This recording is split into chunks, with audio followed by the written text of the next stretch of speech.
know how easy it can be to make your own potting mix? With me today is Amy Vu, our residential horticulture agent and master gardener coordinator. She's going to demonstrate how. Welcome, Amy. Hi, Celeste. Thanks for having me. So what is a potting mix exactly? So a potting mix is usually soilless. To make a good potting mix and to have a good potting mix, usually you want something dense enough to hold a plant up so it's there so that the plant doesn't fall over. You want to make sure that it retains water, but at the same time water is able to flow through it so it doesn't get waterlogged. You want to make sure that it's disease free, it doesn't have any weed seeds in it, so it's pretty sterile. And how is that different than a potting soil? A potting soil, so some people refer to that as topsoil or potting soil. There is a difference between the two.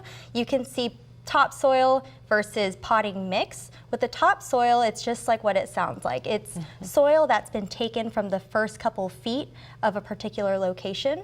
So that comes, directly from the ground and they bag it up and you're purchasing that. Versus potting mix is usually soilless. So it doesn't have any soil in it. And it's usually a combination of some ingredients that you can put together to make a good potting mix. And I see you've brought a nice selection of the I ingredients. So we're talking about holding moisture but draining well. Sure. So there's some of these components. Let's talk a little bit about them. Sure. What did you bring for me today? So these are some of the typical ingredients that we'll use in a potting mix, and so this is what you'll typically find. Right here I have some soil, and you can see there's a little bit of a difference between the potting mix and the soil that we have here. It's different in color. It's different in color. There are some different ingredients that make up the potting mix. We'll start up here with the sand, and so the sand really helps with aeration, and so it helps with having those air pockets in different media that you're going to be using.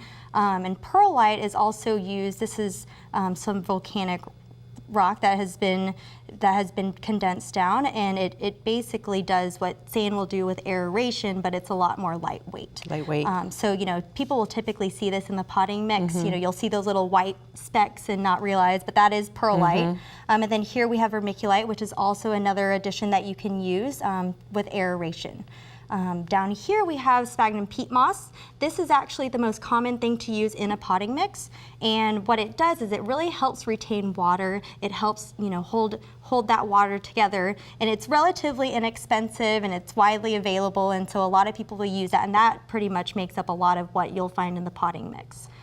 Here you'll see some compost. A lot of people will make their own compost, so it's really easy to just make your own. It helps with reducing waste in your household, and so to go to the landfill. And so with compost, it's essentially a glue that sticks everything together. It's also very good at retaining water, helps retain nutrients, and holds everything together, kind of like a glue.